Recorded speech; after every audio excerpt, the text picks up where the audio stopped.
Right now, somewhere in your house, there is probably an animal lying on the floor. It hears its name. It remembers where you keep the treats. It gets excited when you pick up the leash. It clearly knows things. But here's the question almost nobody asks. Does it know that it exists? Not whether it's smart, not whether it has memories, whether there's something happening inside it that we would recognize as a self, a me looking out from behind its eyes. This sounds like a simple question. It is one of the deepest unsolved problems in science and philosophy, and the answer is stranger and more uncomfortable than almost anyone expects. Let's start with the test scientists actually invented to try to answer this. In 1970, psychologist Gordon Gallup designed something deceptively simple. He put a mark, a small red dot, on the forehead of a chimpanzee, in a spot the animal could only see in a mirror. Then he watched. If the chimpanzee touched the mark on its own face, looking at the mirror to guide its hand, that meant something specific. It understood that the reflection was not another animal. It understood that the reflection was itself. This became known as the mirror test, and for decades it was treated as the gold standard for self-recognition in animals. The results were striking. Chimpanzees passed. So did orangutans. So did, somewhat unexpectedly, Asian elephants, magpies, and bottlenose dolphins. Dogs, your dog probably, failed. Cats failed. Most monkeys, despite being close relatives of chimps, failed too. For a long time, this created a tidy little hierarchy. Self-aware animals on one side, everything else on the other. But the more scientists pushed on this test, the more it started to fall apart. Here's the problem with the mirror test. It assumes that vision is the primary way every animal understands the world. For humans, primates, and many birds, that's largely true. But dogs experience the world primarily through smell. A dog's nose has up to 300 million olfactory receptors. A human's has about 6 million. The part of a dog's brain devoted to processing smell is, proportionally, about 40 times darker than ours. So when researchers gave dogs a modified version of the test, not a mirror but a sniff test of self-recognition, developed by researcher Alexandra Horowitz, something changed. Dogs were presented with their own urine, modified slightly with an added scent, alongside the urine of other dogs. They spent significantly less time investigating their own modified scent than they spent investigating the scent of unfamiliar dogs. In other words, they recognized something as mine and reacted differently to it precisely because it included something unexpected, something that shouldn't have been there. This is functionally similar to a mirror test, just translated into the sensory language a dog actually thinks in, which means the original mirror test wasn't measuring self-awareness, it was measuring whether an animal happens to process the world the way humans do. That's a very different thing. So if the mirror test is flawed, what's a better way to look for self-awareness? This is where things get genuinely strange. In 1995, comparative psychologists David Smith and Joseph Call ran a series of experiments testing something called metacognition. Metacognition means simply knowing what you know, and more importantly, knowing what you don't know. They worked with rhesus monkeys. The setup: a monkey was shown a pattern on a screen, then asked to identify it again later, choosing between several options. Here's the twist. Before answering, the monkey could choose to either take the test or decline it and automatically receive a smaller but guaranteed reward. If a monkey was confident, it should take the test because a correct answer earned a bigger prize. If a monkey wasn't confident, it should decline, take the safe small reward, and avoid the risk of a wrong answer that earned nothing. What the researchers found was that rhesus monkeys did exactly this. When the test was easy, they took it. When the test was deliberately made hard, when the monkey was likely to be wrong, they disproportionately chose to decline and take the guaranteed smaller reward. This means something important. The monkey wasn't just processing information, it was evaluating its own confidence in that information. It knew, in some functional sense, what it didn't know. That requires a kind of self-monitoring, a mental model not just of the world, but of your own mind's relationship to that world. Rats have since shown similar results in comparable experiments. So have dolphins. And pigeons, surprisingly, show at least partial evidence of the same capacity. This is not the same thing as the rich, narrative self-awareness most humans experience. But it's not nothing either. It's a sliver of something, a small, measurable piece of knowing that you know. But here's where science runs directly into a wall it has never been able to get past. Even if an animal passes every behavioral test we can design, mirror tests, metacognition tasks, problem-solving puzzles, there's a deeper question we still can't answer. Is their subjective experience happening inside it? Philosophers call this qualia, the redness of red, the painful painfulness of pain, the specific first-person feeling of being something from the inside. You know you experience qualia because you're having them right now, reading this sentence, but you cannot prove it to anyone else. I cannot prove it to you. This is sometimes called the problem of other minds, and it's not just a problem for animals. Strictly speaking, you cannot definitively prove that any other human being is conscious either. You infer it because they're built like you and they act like you. But with animals, especially animals very different from us, like an octopus or a bee, that inference gets much harder to make. We can measure behavior, we can measure brain activity, we cannot directly measure the presence or absence of an inner experience. This single limitation is why the question, do animals know they exist, may never be fully answerable through experiments alone. And yet, in 2012, a group of prominent neuroscientists decided the evidence had become too overwhelming to stay neutral. At a conference in Cambridge, England, scientists including Christoph Koch, Philip Lowe, and several others signed something called the Cambridge Declaration on Consciousness. It stated formally that the weight of evidence indicates that non-human animals, including all mammals and birds, and many other creatures including octopuses, possess the neurological substrates that generate consciousness. This wasn't a fringe opinion. This was signed in front of Stephen Hawking at a serious academic conference by leading consciousness researchers. It didn't claim certainty, but it claimed something significant. The burden of proof has shifted. For decades, the default assumption in science was that animals were probably not conscious unless proven otherwise. The Cambridge Declaration effectively flipped that. It said the evidence is now strong enough that the default assumption should be the opposite. That gap between us and them, the one science had been quietly chipping away at for decades, had just been declared formally much smaller than most people assumed. But sometimes,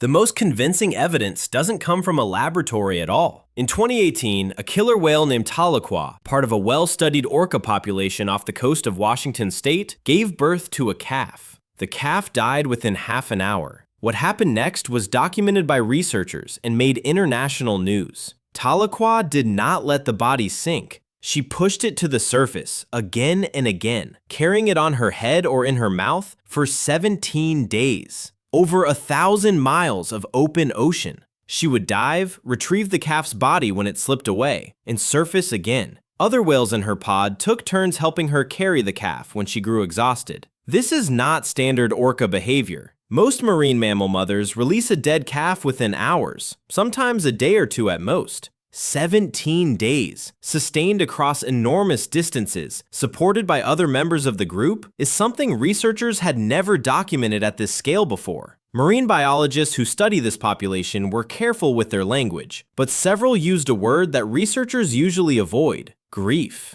Because here's the uncomfortable question this raises. If a killer whale carries her dead calf for 17 days, refusing to let go, accepting help from her pod to keep doing it, what else would you call that? Skeptics will point out, correctly, that we cannot directly access what Tahlequah was experiencing. We cannot rule out that this was some other process, confusion, an instinctual malfunction, a behavior we don't fully understand. That caution is scientifically responsible, but it cuts both ways, because the same caution that prevents us from confidently saying she grieved should also prevent us from confidently saying she definitely didn't. And for most of scientific history, the second assumption, that animals definitely don't have rich inner lives, was treated as the safe default. It wasn't actually safer, it was just more convenient. This connects to one more case that changed how an entire generation of scientists thought about this question. In 1966, a chimpanzee named Washoe became the first non-human animal taught a form of American Sign Language. Within a few years, Washoe had learned over 100 signs and could combine them into simple, novel phrases she had never been explicitly taught. But the moment that mattered most happened during a private exchange with one of her caregivers, Roger Fouts. Washoe, looking in a mirror, was asked, "Who is that?" She signed back, "Me, Washoe." This is, on its own, a single anecdote, and scientists are right to be cautious about anecdotes. But combined with mere self-recognition, combined with rhesus monkeys knowing what they don't know, combined with dogs recognizing their own modified scent, combined with the Cambridge Declaration, combined with 17 days and 1,000 miles of grief, the pattern stops looking like noise. It starts looking like evidence. So where does that leave us? The honest answer is, in an uncomfortable place.